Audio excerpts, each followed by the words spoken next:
Hello and welcome, and in this video we are going to be discussing the difference between streaming with a green screen and without, and hopefully by watching this video you'll decide which is best for you. There are plenty of how-to videos out there when it comes to which green screen and how to set it up in your OBS, so I will not be touching on that subject. And before we get started, today's sponsor is all of you, because if it wasn't for follows, subscribes, and comments, then I wouldn't be doing this. I'm Dad, and hopefully I don't waste your time.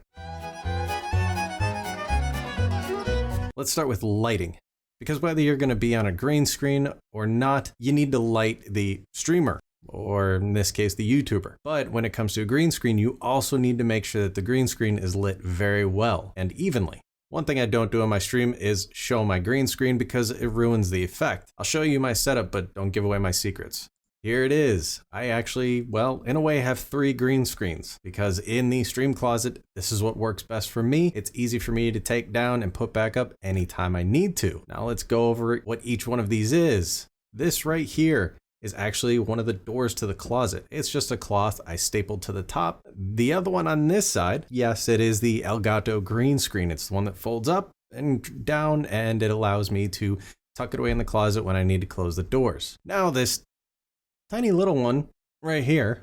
This is a little trick of mine. I got the idea from watching a YouTuber take apart a blue Yeti and paint it, and it gave me the idea, hey, why can't I paint mine green and hide it from the viewers? And then I watched the video more and realized it's not easy to take it apart, so I decided to find a different way. So I cut a piece of this cloth off and just put it on my microphone. Now, each one of those pretty much has their own light. The light that I use for myself also lights up the microphone.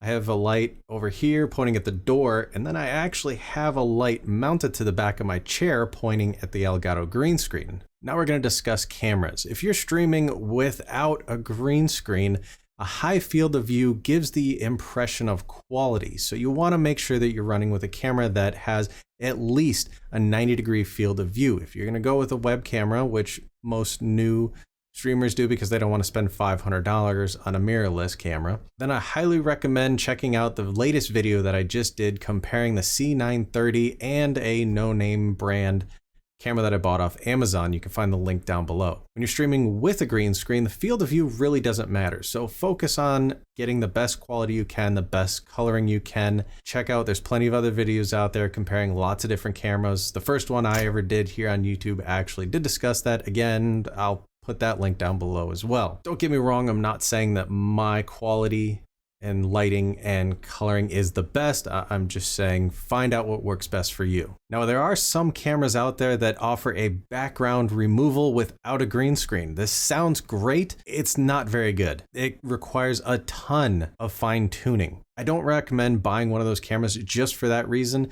or if you did get a camera that does have it, I don't suggest using it. There are lots of videos out there on YouTube that show just how cheap you can make your very own green screen. Just quickly to touch on OBS, when you're streaming with a green screen, there's a lot more settings that you have to go through and fine tune inside OBS. It's a lot more forgiving if you're not running with a green screen. When it comes to streaming without a green screen, you need to focus on what's behind you as well as yourself.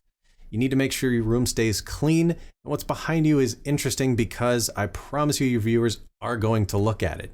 So usually a lot of streamers out there will keep things clean and simple, add some LEDs, put some figurines from your favorite games up on the wall, maybe some posters.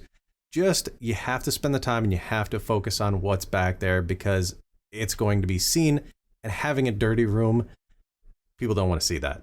In your gameplay scene, if you're streaming with a green screen, you're not taking up as much space.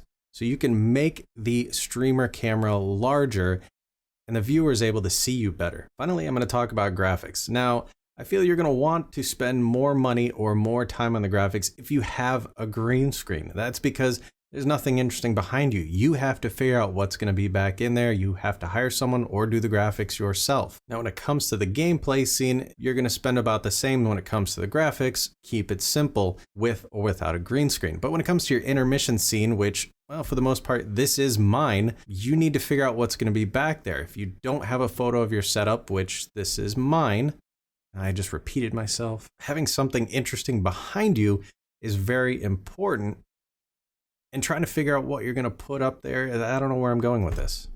Well, what was I going to say?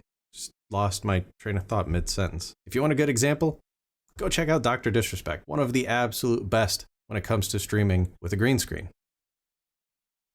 Who else is there? Probably he is. He is the best when it comes to streaming with a green screen. I'd love to hear your thoughts, or if you think I missed anything, feel free to comment down below. I stream on Twitch 5 days a week. You can see my schedule down below. Thanks for coming. Thanks for watching. I'm Dad, and hopefully I didn't waste your time.